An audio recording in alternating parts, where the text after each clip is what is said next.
नमस्ते दोस्तों, मैं हूं आपकी एस्ट्रो फ्रेंड मुदिता राज। तो आज हम लोग बात करेंगे वीनस और सैटर्न के कंजंक्शन के ऊपर, और अगर इस कंजंक्शन के साथ मून इन्वॉल्व हो जाता है तो इस कंजंक्शन के क्या प्रभाव पड़ते हैं वो हम लोग डिस्कस करेंगे। जनरली हम सबको पता है कि वीनस सैटर्न का जो कंजंक्शन है वो शादी के बाद अच्छा मटेरियल गेन देता है मेल चार्ट में। ये जो है वैसे भी अच्छा है मटेरियल प्रोस्पेरिटी के लिए।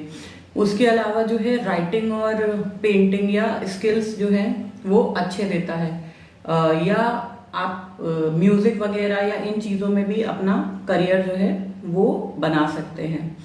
उसके अलावा हो सकता है कि मैरिज जो है वो थोड़ी सी डिले हो जाए। ये जो है आपको, अगर मेल चार्ट की बात करें तो वीनस वाइफ है, तो ये एक सेंस ऑफ रिस्पॉन्सिबिलिटी, एक सेंस ऑफ ड्यूटी भी दिखाता है कि वो अपनी वाइफ की तरफ कितना ज़्यादा ड्यूटीफुल रहेगा। लेकिन हम अब इसको दूसरे प्रोस्पेक्ट से देखें। वीनस और सैटर्न दोनों जो हैं, अगर हम देखें तो ये असुर प्लैनेट्स हैं। प्लैनेट्स को अगर हम देवताओं में और असुर में दो पार्ट्स में डिवाइड करें तो वीनस और सैटर्न जो हैं वो असुर की कैटेगरी में आते हैं। तो दोनों में जो है वो आसुरिक जो है वो गुण है।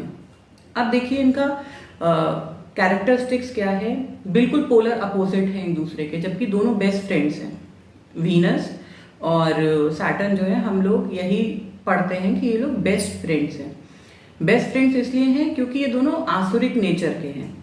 लेकिन अंतर इनमें क्या है, जैसे वीनस जो है वो आपका हैप्पीनेस, लव, आपका सेक्सुअल लाइफ, प्लेजर, आर्ट और ब्यूटी, इन चीज़ों को डिनोट करते हैं, म्यूजिक वगैरह को डिनोट करते हैं। जबकि सैटर्न आइसोलेशन, सेपरेशन और सैडनेस, कोल्डनेस, इन चीज़ों को या कोई ट्रेजेडी को, इन चीज़ों को रिप्रेजेंट करते हैं। तो नेचर दोनों का बिल्कुल डिफरेंट है, लेकिन क्योंकि ये एक कैटेगरी को बिलोंग करते हैं इसीलिए ये लोग एक दूसरे के साथ फ्रेंड्स हैं। अब जब हम देखेंगे कि ये दोनों फ्रेंड्स एक साथ बैठ जाते हैं तो ये क्या करता है, सैटर्न जो है ये वीनस की अच्छी क्वालिटीज जो है उनको इम्पैक्ट करते हैं बहुत ही मैं कहूँ तो एडवर्सली। जैसे वीनस जो है वो सोसाइटी में उठना, मिलना, सोशलाइज होना उनको पसंद होता है। जिनका वीनस अच्छा होता है वो, उनको गैदरिंग्स में, पार्टीज में जाना पसंद है। जबकि सैटर्न अगर उनके साथ इन्वॉल्व होता है तो वो क्या करते हैं कि वो अपने आप को सोसाइटी से काटने लग जाते हैं, धीरे धीरे मतलब अलग होने लग जाते हैं। आप ट्रांजिट में भी देखेंगे, अगर वीनस के ऊपर सैटर्न का ट्रांजिट होता है वो टाइम पे भी आदमी जो है वो सोशल एक्टिविटीज से अपने आप को विड्रॉ कर लेता है थोड़े टाइम के लिए। उसके अलावा जो सॉफ्टनेस होती है वीनस की, उसको सैटर्न जो है वो क्रुएलिटी में चेंज कर देता है। एग्जैक्टली क्रुएलिटी भी नहीं बोलूंगी, थोड़ा आदमी सेल्फिश और सेल्फ सेंटर्ड होने लग जाता है वो टाइम पीरियड में। या जिनके चार्ट में वीनस और सैटर्न एक साथ हैं वो लोग, उन लोगों का थोड़ा सा नेचर इस तरीके का रहता है कि वो थोड़े सेल्फ सेंटर्ड और थोड़े से सेल्फिश आप कह सकते हैं कि अपने बारे में वो सबसे पहले सोचते हैं, उसके बाद फिर वो कुछ और सोचते हैं। अब हम लोग इसको जो है चार्ट के थ्रू समझते हैं कि अगर वीनस और सैटर्न एक साथ हैं हमारे चार्ट में, और मून अगर इन्वॉल्व हो जाता है किसी भी तरीके से, आपने वीनस और मून या सैटर्न और मून का कॉम्बिनेशन ऑलरेडी पढ़ा होगा, लेकिन अब आप इन तीनों प्लैनेट्स को एक साथ अगर देखेंगे कि ये क्या कर सकने में केपेबल है, क्योंकि ये दोनों असुर प्लैनेट्स हैं, ये कुछ भी करने में, कुछ भी देने में केपेबल है। तो अब हम लोग इनको चार्ट के थ्रू थोड़ा सा समझ लेते हैं, एग्जाम्पल्स के थ्रू, कि अगर मून का इम्पैक्ट इस कंजंक्शन के ऊपर आता है तो उसका क्या इफेक्ट होगा। तो पहला चार्ट जो है वो है पाइसेस असेंडेंट का। उनके जो सेकेंड हाउस है उसमें एक साथ वीनस, सैटर्न और मून कंजंक्ट हैं। तो अब आप देखिए कि वीनस, सैटर्न और मून अगर सेकेंड हाउस में है, वो कंडीशन में ये जो नेटिव है इसको क्या प्रॉब्लम हुई, इस नेटिव को बचपन से ही जो है वो बोलने की प्रॉब्लम है, ये बोल नहीं सकता, डम है ये।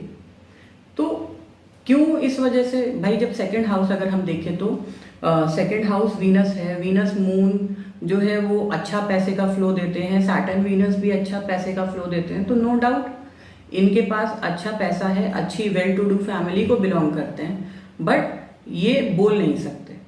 तो ये वीनस और सैटर्न मून के साथ सेकंड हाउस में देने में केपेबल है। अब हम लोग एक और चार्ट ले लेते हैं, वो लिब्रा असेंडेंट है और उनके 11th हाउस में सैटर्न और वीनस का कंजंक्शन है और 5th हाउस में मून है।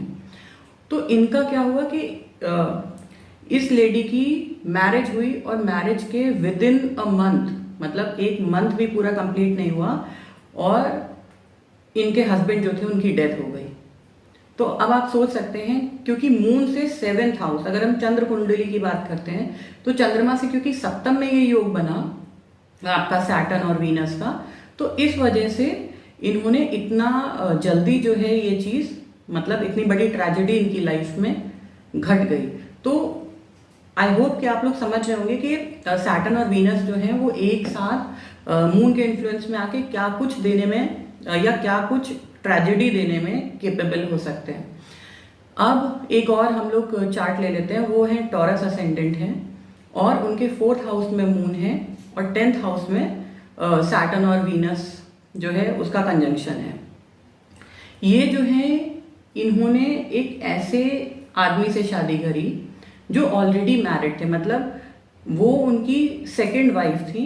और क्योंकि हिंदूज में सेकंड वाइफ का कंसेप्ट नहीं है, तो आप इसको कह सकते हैं कि एक इलिजिटिमेट रिलेशनशिप था, मतलब जिसको सोसाइटी में कोई एक्सेप्टेंस नहीं दिया जाता जब तक कि आप प्रॉपर शादी ना कर लें। तो इस वजह से इन्होंने पूरी लाइफ एक इस तरीके से बिताई कि उस आदमी की ऑलरेडी एक वाइफ होने के बाद ये उनका सेकंड वाइफ का इनको दर्जा मिला।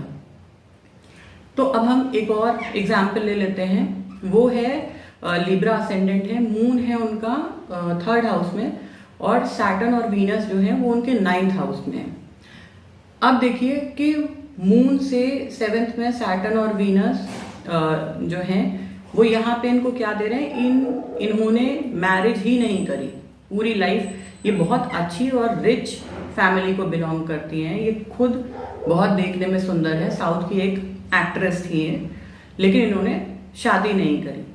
तो अब आप देख सकते हैं कि मून और वीनस सैटर्न और वीनस मून के इम्पैक्ट में आके क्या कुछ दे सकते हैं। जैसे हम एक और लास्ट एग्जाम्पल और ले लेते हैं, ये जो है ये कैप्रिकॉर्न असेंडेंट है, 4th हाउस में इनके सैटर्न और वीनस है और 10th हाउस में इनके जुपिटर और मून है। अब ये जो है ये क्योंकि एरीज जो है वो हेड है, भाई काल पुरुष कुंडली में एरीज जो है वो हेड है, जबकि देखिए जुपिटर जो है, हम बोलते हैं कि जुपिटर जो है उनकी दृष्टि में अमृत होता है, वो जहां देखते हैं वहां का अच्छा करते हैं। लेकिन अब आप देखिए कि सैटर्न और वीनस एरीज राशि में इन्होंने क्या किया कि जो नेटिव था वो मेंटली रिटार्डेड है, उसको हेड से जुड़ा हुआ प्रॉब्लम है, उसको आप कह सकते हैं कि मेंटल डिसऑर्डर है, वो मेंटली रिटार्डेड है। तो अब आप ये देखिए कि किस तरीके से सैटर्न और वीनस जो है वो मून के प्रभाव में आके किस तरीके का रिजल्ट जो है वो बिल्कुल जो है चेंज कर सकते हैं आपको। वो फाइनेंशियल बेनिफिट्स दिखा रहे हैं, फाइनेंशियल बेनिफिट्स इन सब के पास है, ये सारे जितने चार्ट्स हैं सब वेल टू डू और अच्छे फैमिली को, रिच और प्रॉस्परस फैमिली को बिलोंग करते हैं, बट उसके बाद भी इनकी लाइफ में इस तरीके की ट्रेजेडी देने में सैटर्न और वीनस जो है इनका बहुत बड़ा हाथ है अलॉन्ग विद मून। तो ये था मेरा एक छोटा सा जो है डिस्कशन वीनस सैटर्न के कंजंक्शन के ऊपर जब वो चंद्रमा के प्रभाव में होते हैं। और ये जो है ये मैंने जो है ये मेरी खुद की रिसर्च नहीं है, ये जो है एक बहुत अच्छे एस्ट्रोलॉजर थे केसी सक्सेना, उन्होंने पूरा लाइफ जो है वो वीनस के ऊपर ही रिसर्च किया है, मतलब पूरा जो उनकी कंप्लीट लाइफ रही है वो उन्होंने एक ही प्लैनेट को फोकस उन्होंने किया है।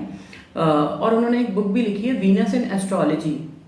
मतलब पूरी लाइफ का जो भी उनका रिसर्च था, जो भी उनका नॉलेज था, उसका जो निचोड़ था वो उन्होंने एक बुक में रखा है। तो वही बुक से मुझे लगा कि कुछ चीज़ें ऐसी हैं जो मुझे आप लोगों के साथ डिस्कस करनी चाहिए, जो हो सकता है आप लोगों के लिए भी फ्रूटफुल हो। तो आप लोग इस जो कंसेप्ट है इसको आप बाकी चार्ट्स पे लगा के टेस्ट करके मुझे कमेंट करके ज़रूर बताइएगा कि ये जो है ये टेक्निक कितना काम करती है।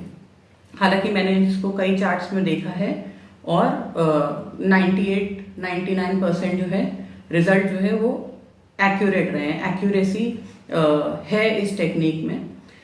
तो चलिए, ये था एक छोटा सा डिस्कशन वीनस सैटर्न के ऊपर। हम लोग जल्दी ही मिलेंगे अगली वीडियो के साथ। तब तक के लिए धन्यवाद।